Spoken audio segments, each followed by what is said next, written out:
Anyways, back to Jung. Jung was a great believer in the dream, and I noted that dreams will tell you things that you don't know. And then I thought, well, how the hell can that be? How in the world can something you think up tell you something you don't know? How does that make any sense?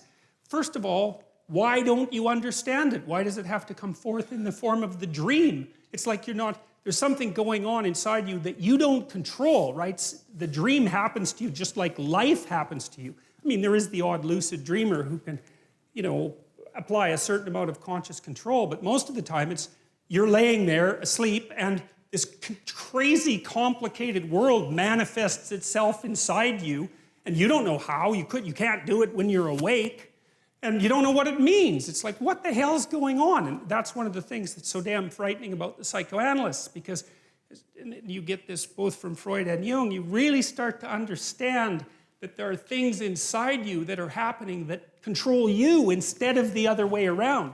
There's a bit of reciprocal control, but there's manifestations of spirits, so to speak, inside you that determine the manner in which you walk through life. And you don't control it. And what does? Is it random? There are people who have claimed that dreams are merely the consequence of random neuronal firing, which is a theory I think is absolutely absurd, because there's nothing random about dreams. They're very, very structured and very, very complex, and they're not like snow on a television screen or static on a radio. Like, those things are complicated. And then also I've seen so often that people have very coherent dreams that have a perfect narrative structure. They're fully developed in some sense, and so that theory just doesn't go anywhere with me. I just can't see that as useful at all. And so I'm more likely to take the phenomena seriously and say, well, there's something to dreams. Well, you dream of the future and then you try to make it into a reality. That seems to be an important thing. Or maybe you dream up a nightmare and try to make that into a reality, because people do that too if they're hell-bent on revenge, for example, and full of hatred and resentment. I mean, that manifests itself in terrible fantasies. Those are dreams, then people go act them out. These things are powerful, and whole nations can get caught up in collective dreams. That's what happened to the Nazis. That's what happened to Nazi Germany in the 1930s. It was an absolutely remarkable, amazing, horrific, destructive spectacle. And the same thing happened in the Soviet Union. The same thing happened in China. It's like, we have to take these things seriously, and try to understand what's going on. So Jung believed that the dream could contain more information than was yet articulated. You think artists do the same thing, like people go to museums and they look at paintings, Renaissance paintings or modern paintings, and they don't exactly know why they're there. I was in this room in New York, I don't remember which museum, but it was a room full of Renaissance art, great painters, the greatest painters, and thought maybe that room was worth $1 billion or something outrageous, because there was like 20 paintings in there, so priceless. And the first thing is, well, why are those paintings worth so much? And why is there a museum in the biggest city in the world devoted to them? And why do people from all over the world come and look at them? What the hell are those people doing? One of them was of the Assumption of Mary, beautifully painted, absolutely glowing work of art. And there's like 20 people standing in front of it looking at it. And you think, what are those people up to? They don't know. Why did they make a pilgrimage to New York to come and look at that painting? It's not like they know. Why is it worth so much? I mean, I know there's a status element to it too, but that begs the question, why do those items become such high status items? What is it about them that's so absolutely remarkable? Well, we're strange creatures. So I was trying to figure out in part, well, where did the information that's in the dream come from? Because it has to come from somewhere, and you could think about it as a revelation. Because it's like it springs out of the void and it's new knowledge and it's a revelation. You didn't produce it, it just appears. But see, one of the things I want to do with this series is, like, I'm scientifically minded and I'm quite a rational person, and I like to have an explanation for things that's rational and empirical before I look for any other kind of explanation. And I don't want to say that everything that's associated with divinity can be reduced in some manner to biology or to an evolutionary history or anything like that. But insofar as it's possible to do that reduction, I'm going to do that. And I'm going to leave the other phenomena floating in the air because they can't be pinned down. And in that category, I would put the category of mystical or religious experience, which we don't understand at all. So artists observe one another. They observe people and they represent what they see and they transmit the message of what they see to us and they teach us to see. And we don't necessarily know what it is that we're learning from them. But we're learning something, or at least we're acting like we're learning something. We go to movies, we watch stories, we immerse ourselves in fiction constantly. That's an artistic production.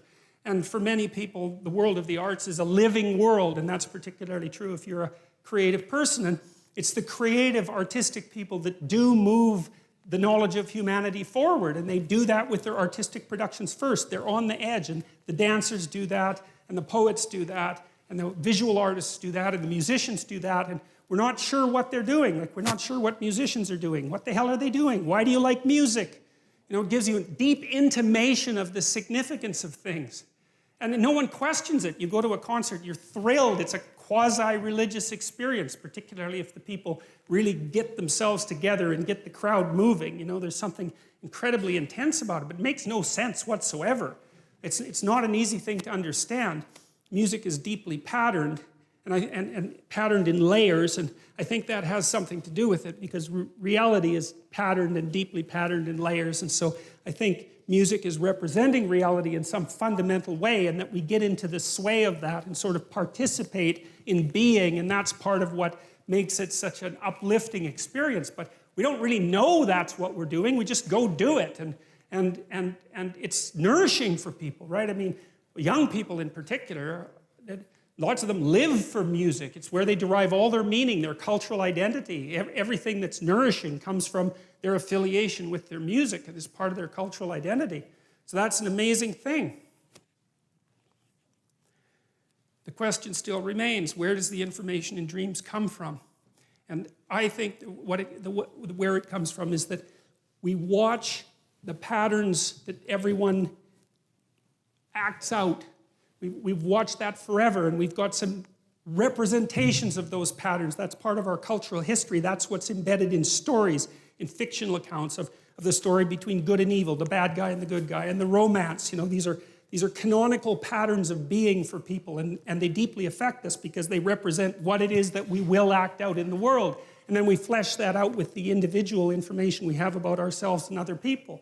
And so it's like there's waves of behavioral patterns that manifest themselves in the crowd across time. The great dramas are played on the crowd across time.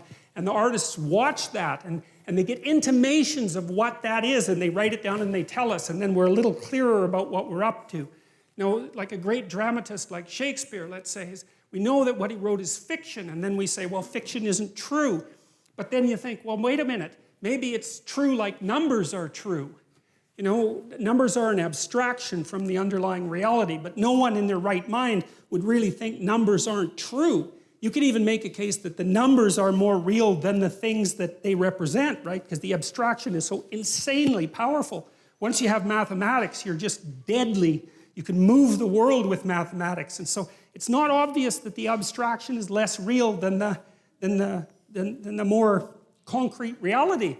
And you take a work of fiction like Hamlet, and you think, well, is that, it's not true because it's fiction. But then you think, wait a minute, what kind of explanation is that? Like, maybe it's more true than nonfiction, because it takes the story that needs to be told about you, and the story that needs to be told about you, and you, and you, and you, and abstracts that out and says, look, here's something that's a key part of the human experience as such, right? So it's an abstraction from this underlying noisy substrate, and people are affected by it because they see that the thing that's represented is part of the pattern of their being. That's the right way to think about it. And then with these old stories, these ancient stories, it seems to me like that process has been occurring for thousands of years. It's like we watched ourselves and we extracted out some stories. We imitated each other and we represented that in drama, and then we distilled the drama and we got a representation of the distillation, and then we did it again. And at the end of that process that took God only knows how long, I think some of these stories, they've traced fairy tales back 10,000 years, some fairy tales, in relatively unchanged form. And it certainly seems to me that the archaeological evidence, for example, suggests that the really old stories that the Bible begins with are at least that old and likely embedded in a prehistory that's far older than that. And you might think, well, how can you be so sure? And the answer to that in part is that cultures that don't change, like the ancient cultures, right? They didn't change as fast as us. They stay the same. That's the answer. So they keep their information moving generation to generation. That's how they stay the same. And so we know, again, in the archaeological record, there are records of rituals that have remained relatively unbroken for up to 20,000 years. It was discovered in caves in Japan that were set up for a particular kind of bear worship that was also characteristic of Western Europe. So these things can last for very long periods of time.